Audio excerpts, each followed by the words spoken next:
Welcome to the realm of science fiction. Don't forget to like and subscribe for more content. Enjoy listening. Robert Ward thought he was living his last days. That's why he wanted to spend them in Astra space colony, the place he had dedicated his life's work to. Having worked as a space scientist for many years, Robert wanted to take his final breath in the very colony he had helped build. He contacted his old friends and made his way to Astra. Upon his arrival, he was welcomed with great enthusiasm.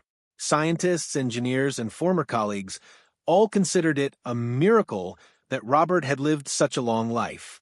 In his youth, he had played a vital role in the construction of Astra, and thanks to his wisdom, experience, and sacrifices, the colony had grown into a thriving civilization.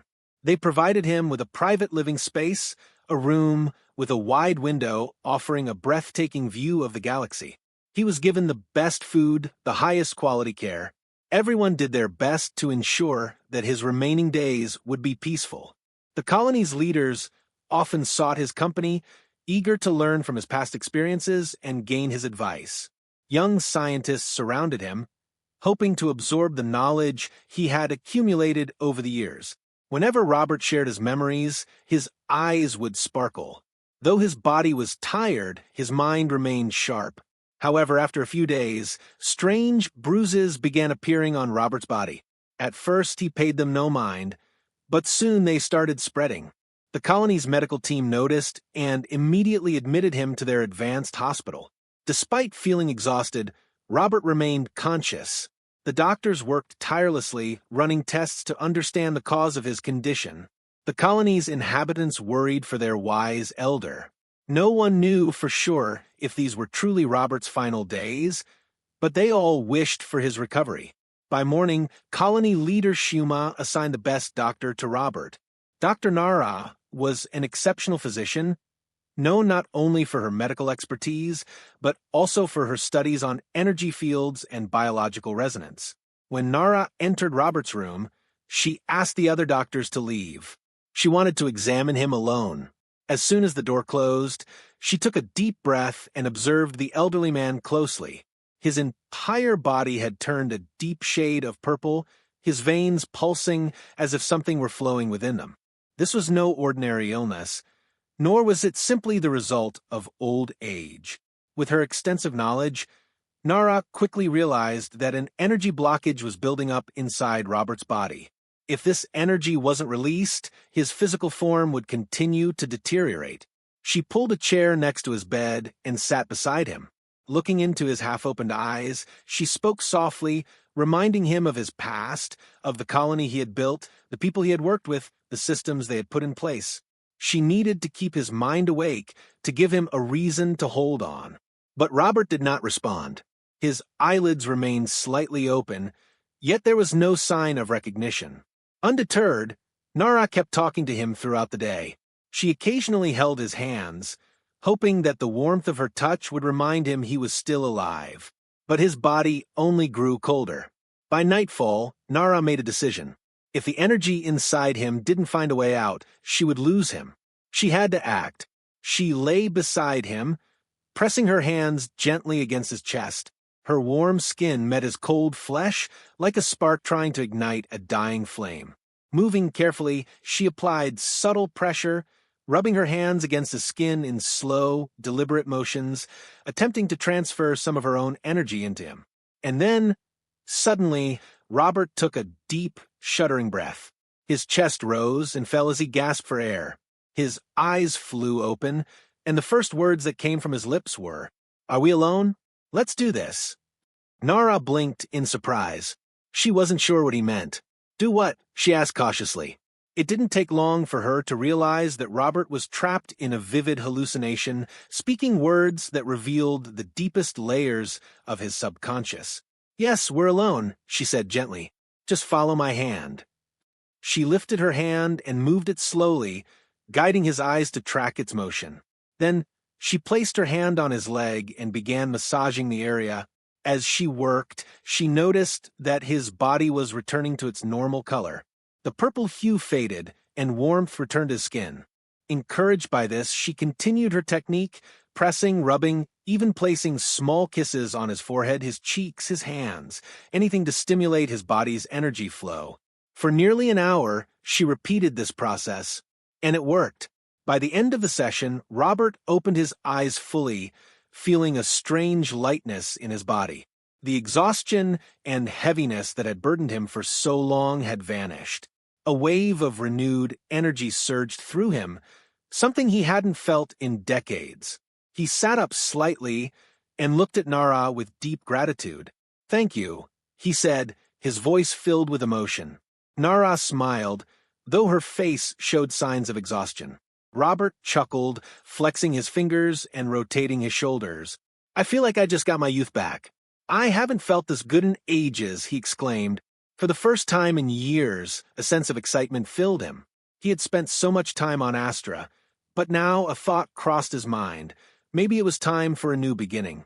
Turning to Nara, he made an unexpected proposal. "Come with me to Earth. Let's start a new life together." Nara froze for a moment, caught off guard. She had spent her entire life in Astra. This place was more than just her workplace. It was her home. She had built her career here, found her purpose here. Leaving everything behind wasn't an easy decision. Robert saw the hesitation in her eyes. "Think about it," he said gently. She nodded, requesting a day to consider. That night, she lay in bed, thoughts swirling. The idea of leaving Astra was daunting. Earth was unfamiliar. Could she really start over in a completely new world? Here, she had stability, a routine, a role to play. But deep inside, a part of her was curious. What if a different life was possible? By morning, she had made her decision. She found Robert and, with a soft smile, told him she would stay in Astra. Robert, though disappointed, understood. He thanked her for everything, for saving his life, for being there. A few days later, Robert departed for Earth. The entire colony gathered to bid him farewell. As he boarded his spacecraft, he took one last look at Astra and whispered a silent goodbye. A week passed. Back on Earth, Robert settled into a peaceful life. At first, it was difficult to adjust, but over time he adapted. Yet, something felt missing. He often found himself thinking about Nara, replaying their time together, feeling a quiet longing. One evening, as Robert sat by his window, gazing at the twilight sky, he couldn't help but wonder what Nara was doing at that very moment. Was she still in Astra, buried in her research, moving forward with her life as if nothing had changed? Or did she, too, feel the same emptiness he felt? He sighed, taking a sip from his warm tea, letting the quiet hum of the night settle around him. The days passed, blending into one another. Robert filled his time with reading, short walks by the shore, and stargazing, but none of it felt the same. He had spent so many years among the stars, dedicating his life to the unknown. But now, on Earth, he felt disconnected from everything. His body might have been rejuvenated, but his soul ached for something he couldn't quite name. One afternoon, as he was organizing old research files in his study, a message notification blinked on his screen. It was an encrypted transmission from Astra. His heart pounded as he opened it. "Robert, I don't know why I'm sending this message. Maybe I just wanted to check on you, see how you're doing on Earth. Maybe I just miss our conversations. Things here are the same, yet different. I find myself looking at your empty chair in the medical bay, sometimes expecting you to be there, ready with some old story about Astra's early days. I hope you're well. Nara." Robert stared at the message, reading it over and over. A small smile tugged at the corner of his lips. She missed him. For the first time in days, a warm feeling spread through him.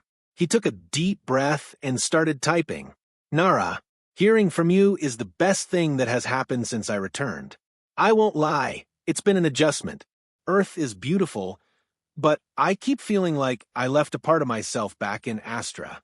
And now I realize it wasn't Astra, it was you. I miss our talks, your presence, and the way you saved my life. I don't know if I should say this, but I wish you were here. Maybe that's selfish of me, but it's the truth. Robert." He hesitated for a moment before pressing send.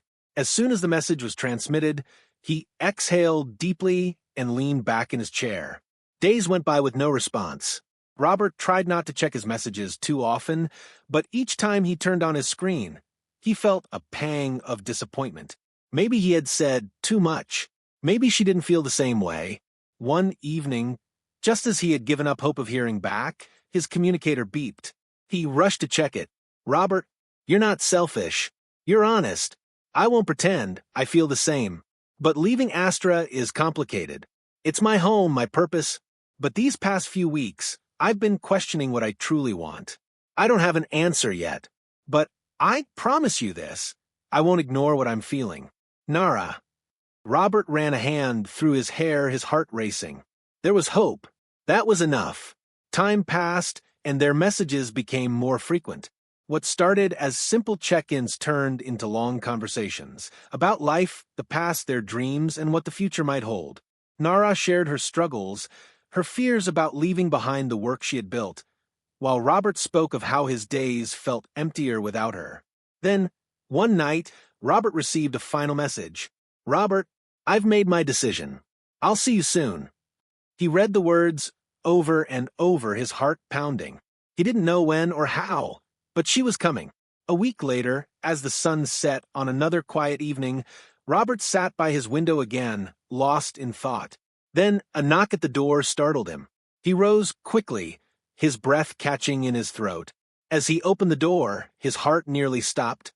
Nara stood there, a soft smile on her lips, her gaze warm yet uncertain.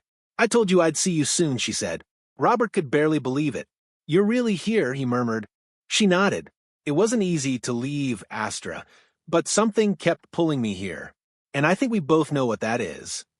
Robert held her a little tighter, as if making sure she was real. The warmth of her presence, the steady rhythm of her breath, it was everything he had been missing. "Come inside," he finally said, stepping back to let her in. Nara took a slow step forward, her eyes scanning the room. It was simple, peaceful. A small desk covered with research notes, a bookshelf filled with old astronomy texts, and near the window, a chair that looked well-worn from nights spent gazing at the sky. "It suits you," she murmured, running a finger along the edge of his desk. Robert chuckled. "It's quiet. Maybe too quiet." He hesitated, then added, "Until now." She turned to face him. "I wasn't sure if I'd actually do it, you know? Every step toward that ship felt like I was walking away from everything I'd built. And yet you're here." She gave a small nod, crossing her arms as if bracing herself. "I told myself it was just a visit, that I needed to see if this feeling was real. But the second I stepped off that ship, I knew. I don't just miss you, Robert. I want to be with you." Robert felt his chest tighten, his breath catching in his throat. He had dreamt of this moment, but hearing it from her made it real in a way he hadn't dared to hope for. "You don't have to decide everything right now," he said gently. "Stay as long as you want. See how it feels." Nara smiled, her usual confidence softened by something more tender. "I'd like that." They spent the evening talking, falling into the easy rhythm of their old conversations. Nara asked about Earth, about the things Robert loved, and the things he still found strange after so many years away. He told her about the quiet nights, the fresh scent of the sea, and the way the gravity felt just a little heavier than Astra's. In return, she told him about Astra, how things had changed in his absence, how people still spoke of the scientist who had been given a second chance at life. But more than that, she spoke of how different it felt without him, how she'd catch herself turning to share a thought with him, only to remember he wasn't there. As the hours stretched on, exhaustion finally caught up with them. "You must be tired," Robert said, glancing at the late hour. "You should get some rest." Nara hesitated, then looked at him with a small, uncertain smile. "Where should I sleep?" Robert's lips parted, caught off guard. He hadn't even thought about that. The guest room is just down the hall." She studied him for a moment, then softly said, "That'll do. For now." Something about the way she said it sent a warmth through him. He watched as she disappeared down the hall, his heart lighter than it had been in weeks. Over the next few days, Nara settled into life on Earth. At first, she was hesitant, adjusting to the denser atmosphere, the slower pace of human life. She marveled at the colors of the sunsets, the sound of birds in the morning, the way people moved through their days with no urgent mission to complete. Robert took her to quiet places he had come to love. The small cafe by the shore, the hilltop that gave the best view of the stars, the bustling market where the air smelled of fresh spices and warm bread. And through it all, he watched her. Watched the way her expression softened, the way she began to let go of the weight she had carried for so long.